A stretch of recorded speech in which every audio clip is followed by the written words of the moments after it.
It's noon here in Seoul, and here's our headlines for this hour. The death toll from the conflict between Israel and Hamas has surpassed 2,000. The first batch of 192 South Korean nationals has made it back home safely earlier this morning. And calling Hamas attacks on Israel sheer evil, U.S. President Joe Biden reaffirmed Washington's commitment to bolstering support for Israel. In return, Yemeni rebels warned they'll support Hamas in the U.S. if it gets involved in the conflict. South Korea's current account saw a surplus in August. It marked the fourth straight month in the black. Starting with the conflict between the Israeli Defense Forces and the Palestinian militant group Hamas. As attacks from both sides continue, the death toll has now soared past 2,000. An Sung-jin brings us the latest. The death toll in the conflict between Israel and militant group Hamas continues to climb, with over 2,000 dead since Saturday. According to Israel Defense Forces, more than 1,200 people were killed in Israel since a surprise attack by Hamas at the weekend marked an increase in violence in the region. The Palestinian Ministry of Health stated that at least 900 people were killed in Gaza, including more than 400 children and women. Reports say that a total of 7,000 people have been injured on both sides. The figure jumped as Israel began to pound Gaza with airstrikes in retaliation for the attack by Hamas. And with Israel's leaders pledging to fight on, the death toll is almost certain to rise. Gaza won't return to what it was before. We will eliminate everything. If it doesn't take one day, it'll take a week, it'll take weeks, or even months. We'll reach all places. The number of hostages held in Gaza is estimated to be at least 150, including 50 Israeli soldiers. Israel is committed to the security of its citizens, to their safety and well-being. I would like to emphasize, as to the well-being of those abducted and kidnapped, it should be made clear, not a hair on their heads should be harmed. Meanwhile, the Palestinian Foreign Ministry says that the Israeli military used prohibited white phosphorus munitions, while Hezbollah and Hamas have claimed that they launched attacks from Lebanon into Israeli territory, which landed in open areas or were successfully defended. As the Gaza blockade intensifies, aid efforts to provide food, fuel, and medicine have proven difficult. Humanitarian groups are calling for the creation of safe corridors to bring basic necessities into Gaza as the fighting continues. An Sung-jin, Arirang News. U.S. President Joe Biden has reaffirmed where Washington stands on the Israel-Hamas conflict. The U.S. is fully in support of Israel, but Iraqi and Yemeni armed groups have warned that they wouldn't refrain from using missiles and drones against the U.S. if Washington intervenes in the conflict. Lee Seung-jae reports. U.S. President Joe Biden on Tuesday denounced Hamas' attack as an act of terrorism, reaffirming Washington's full support of Israel in their ongoing armed conflict with the militant group. So in this moment, we must be crystal clear. We stand with Israel. We stand with Israel. And we will make sure Israel has what it needs to take care of its citizens, defend itself, and respond to this attack. There's no justification for terrorism. There's no excuse. The remarks come after Biden spoke with Israeli Prime Minister Benjamin Netanyahu for the third time in 4 days, telling the Israeli leader that the U.S. response would be swift, decisive, and overwhelming if it had been attacked in the same way, but noted that democracies must also uphold the rule of law in wartime. Biden also said that he would call on Congress to take urgent action to support Israel. However, Republicans are calling on Biden to refreeze the $6 billion in funds released to Tehran in a prisoner swap deal last month, as more than a dozen GOP senators say the money could be used to fund terrorism. The call to refreeze the funds also come amid speculation of links between Iran and the Hamas attack over the weekend that sparked the armed conflict between Israel and the militant group, despite the U.S. having no smoking gun, proving that Tehran played a direct role. Meanwhile, Yemeni and Iraqi militant groups who have aligned themselves with Iran have threatened to target U.S. interests with missiles and drones if the U.S. intervenes to support Israel in its conflict with Hamas in Gaza. A number of Iraqi militant groups linked with Iran have shown full support for both Hamas and Palestine, while Yemen's Houthi movement made clear its plans if the U.S. gets involved in the conflict. Meanwhile, U.S. Secretary of State Antony Blinken is set to visit Israel on Thursday to meet senior Israeli leaders in what Washington says will be a message of solidarity and support. U.S. State Department spokesperson Matthew Miller told reporters Tuesday that Blinken will engage with Israel directly about the situation on the ground and discuss how the U.S. can continue to best support them in their fight. Lee Seung-jae, Arirang News. In the meantime, some 190 South Korean nationals who were in Israel as the conflict escalated in the region returned home safely earlier this morning. Of the 480 short-term visitors in Israel, 192 arrived at Incheon International Airport via a Korean air flight at around 6:10 a.m. Of the remaining short-term visitors, 27 decided to depart to Jordan by land, while 30 will depart for South Korea on Thursday via Turkish Airlines. South Korea's foreign ministry said that it's assisting in helping the remaining 230 South Korean nationals leave Israel either by land or air.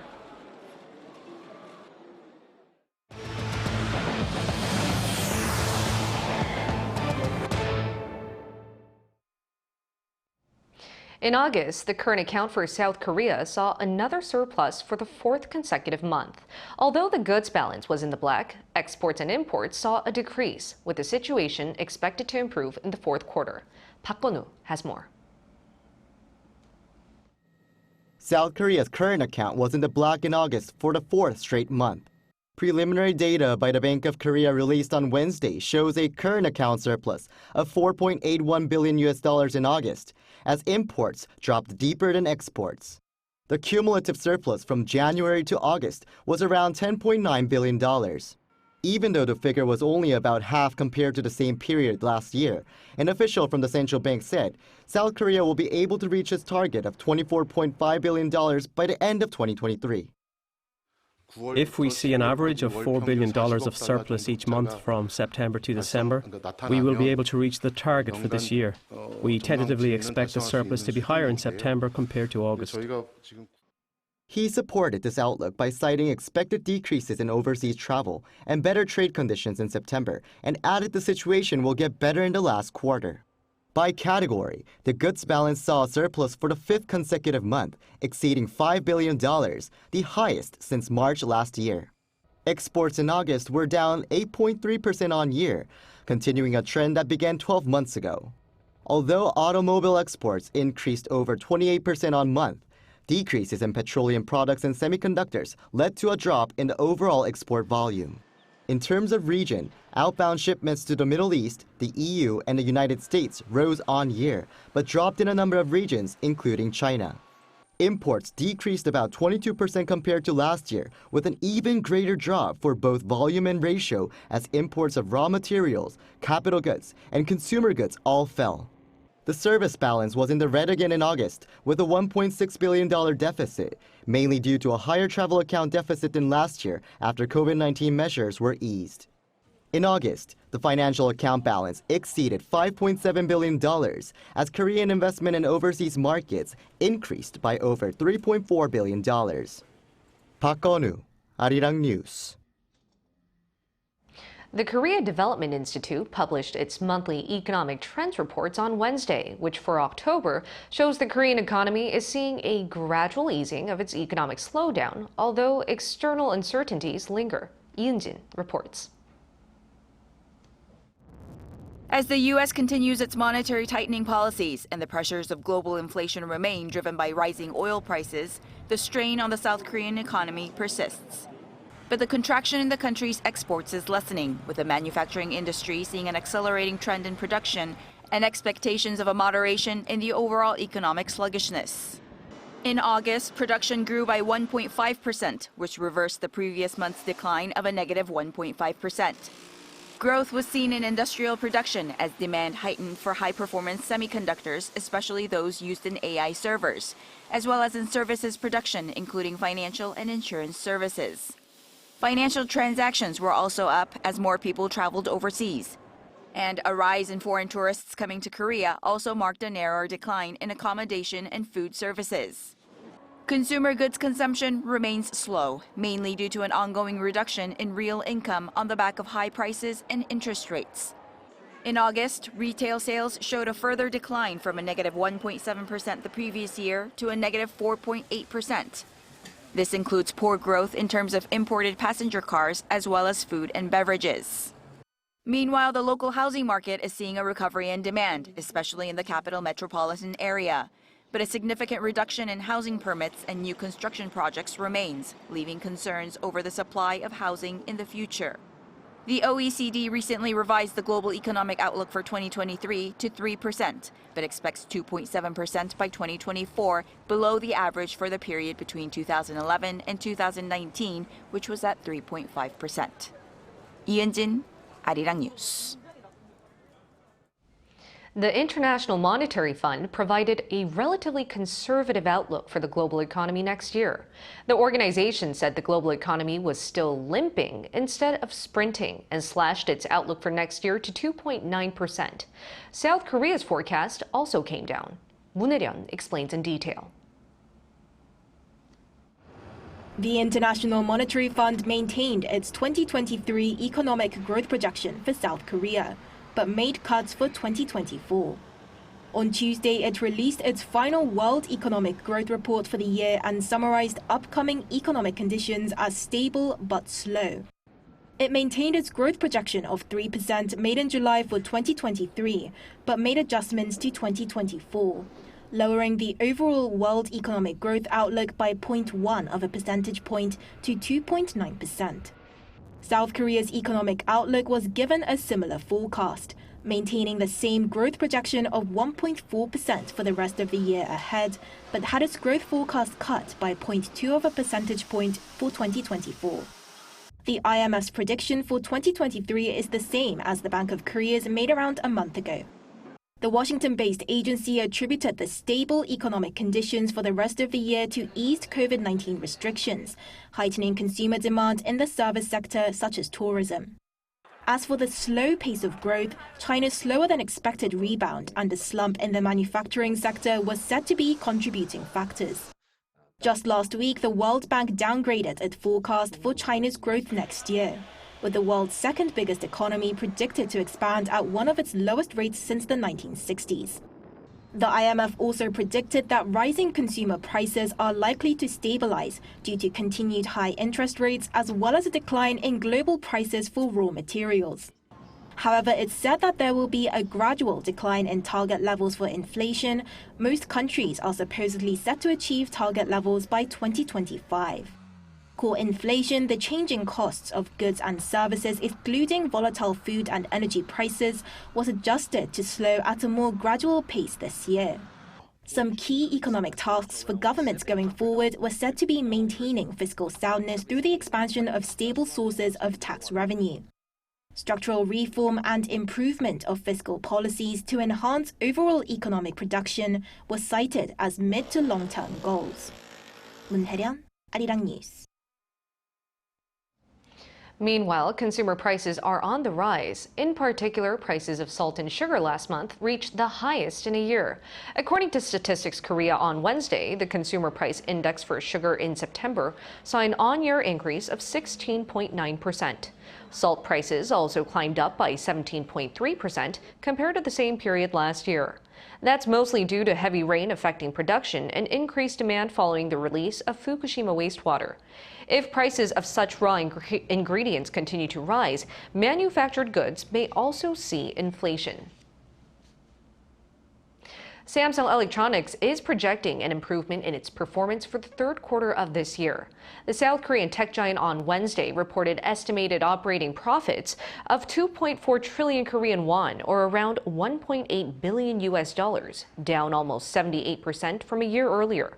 But it is a distinct improvement from the previous quarters of this year, with its operating profits skyrocketing nearly threefold compared to the second quarter.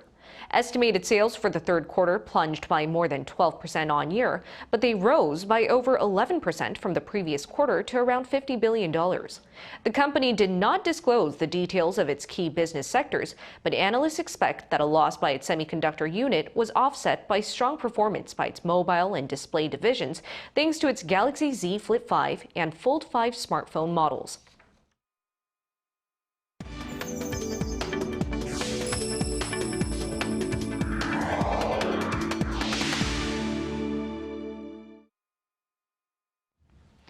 We're starting to use generative AI more comfortably and frequently in our daily lives. Though it's worth noting its quick development, concerns about ethical issues and regulatory measures are still left unanswered. That's why our business correspondent Shin-Ayong spoke with Microsoft's Chief Communications Officer about what needs to be done to better facilitate this rapidly growing market. As the race for the development of generative artificial intelligence intensifies, AI has been permeating people's daily lives. Microsoft, one of the leading players in AI market, has integrated its AI assistant Copilot into its products including Windows 11 and MS 365 to enhance productivity of complex and cumbersome tasks. A chief communications officer of Microsoft emphasized the importance of thinking about the meaning of the new tool. One of the less helpful things that has happened is that all this technology, all these tools have been sort of put in this box and people have put a label on it and they said it's AI. And so people just talk about AI as a thing instead of thinking about it as a set of new tools that have come along. And so anytime there's something new, there is a natural concern, like what does this mean for me? What does it mean for my industry? What does it mean for my country? And especially if it's something as amorphous as AI. According to market research firm Grandview Research, the global generative AI market is estimated to grow to over $109 billion by 2030 from around $10 billion in 2022. Amid the growing market, South Korea has set AI sector as one of 12 national strategic technologies to focus on and aims to sharpen its competitive edge in AI. Yeah, I think South Korea is pretty well positioned. It's a country that has really invested in technology over the years and that has shown it's got great innovation capability. And with AI, the people that will do the best are the ones that adopt early and really drive intensity of use. South Korea is in a pretty good place for those things.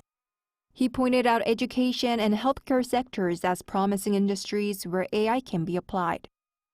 There's a challenge in that they're trying to enter in the information at the same time as they're talking to you. There's so much research that's happening with medicine right now, and now you have the idea of a co-pilot that can sit there with them and say, okay, here's some new research that you might want to think about as it applies to this specific patient. Countries across the globe have been seeking ways to mitigate dangers of the emerging technology. Last month, leaders of U.S. tech giants including Microsoft, Google, and Meta gathered and discussed AI regulations with lawmakers in Washington. If you think about AI as a major new platform shift with lots of new capabilities, and you understand how important technology generally is to the way people live and work today, governments absolutely should be thinking about how will it show up in their market, what are the specific harms that they want to prevent, and we're committed to working with them. He added that Microsoft has already been contemplating principles around ethical AI use for several years and welcomes cooperation with regulators on this matter. Shin-Ayong, Arirang News.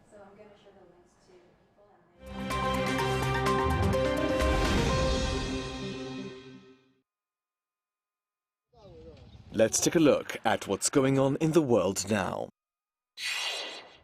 In northeast Myanmar, at least 29 people, including children, have been killed in an artillery attack on a refugee camp. The camp is located in a region near the Chinese border, controlled by the Kachin Independence Organization, an ethnic insurgent group that has fought for independence for decades. The strike comes against the backdrop of a civil war that has continued since a military coup in 2021. KIO officials say that all victims were civilians and that the strike on late Monday night was launched by the ruling military. The exiled National Unity Government and the British Embassy have also blamed the junta.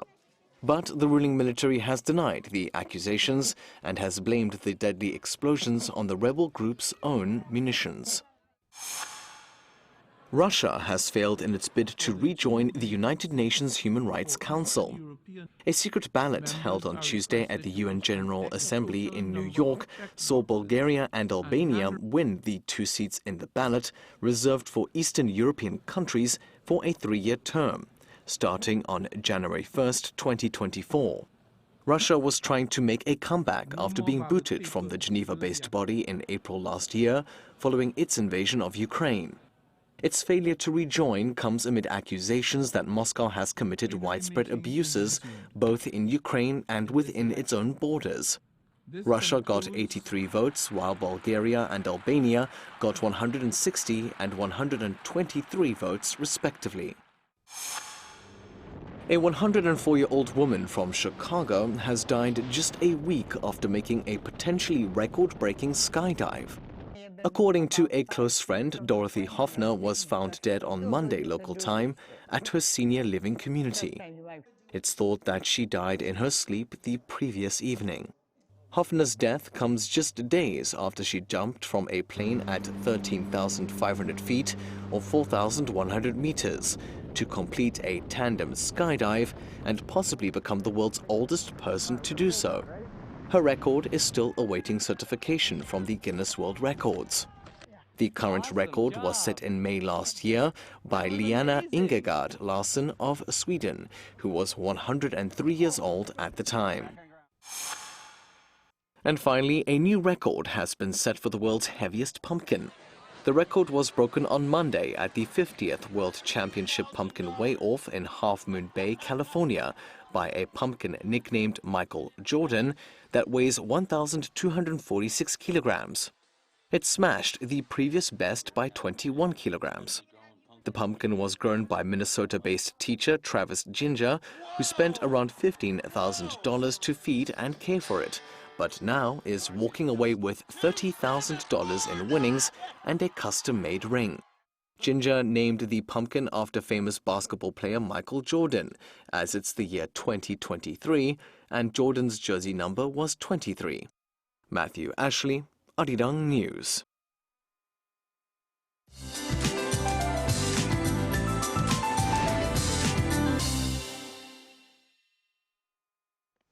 Good afternoon. October is a month of change, but also one of the best times of the year for fine weather in Korea, as long as you're aware of big temperature differences. We started off chilly, while inland regions near mountainous areas had an almost early winter-like morning, but afternoon highs are rising fast to the 20s this afternoon. Temperatures are similar to yesterday in the capital, so if you liked yesterday's conditions, you'll like today's as well under sunny skies. Afternoon highs in most parts are 23 to 24 degrees Celsius, hovering right around the season norms under blue skies nationwide with good air quality. So it's a good day to spend some time outdoors with sunglasses on. We won't complain much about the weather for the rest of the week. Then rain in central regions and some of the west will bring a chill to the country early next week. That's Korea for you, and here's a look at the international weather conditions.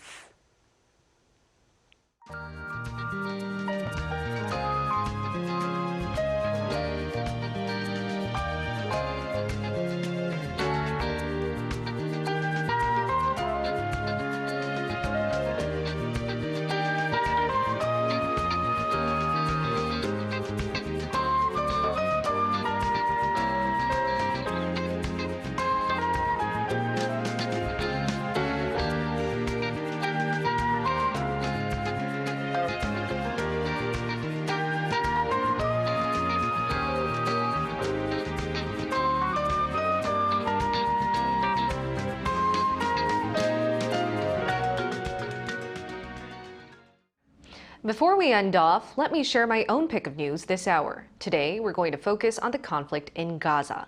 What exactly is the Gaza Strip? Located just between Israel, Egypt, and the Mediterranean Sea, the Gaza Strip is home to around 2 million Palestinians. It is one of the most densely populated areas on the planet, but it has been described as an open-air prison. Ever since Hamas took control over the enclave in 2007, Israel and Egypt have been strictly regulating who and what can pass in Gaza and out. They do this, though, through control of the border checkpoints as well as Israeli control of Gaza's airspace and waters. Israel says this is to stop Hamas from gaining weapons, and 80% of the population in Gaza depend on international aid. The UN reports around 1 million people rely on food aid on a daily basis. Israel controls supplies of clean water, food, power, and medicine to Gaza and has now cut these supplies off in a total blockade. And that's my pick of news this Wednesday. I'll bring you more of the latest at the same time tomorrow.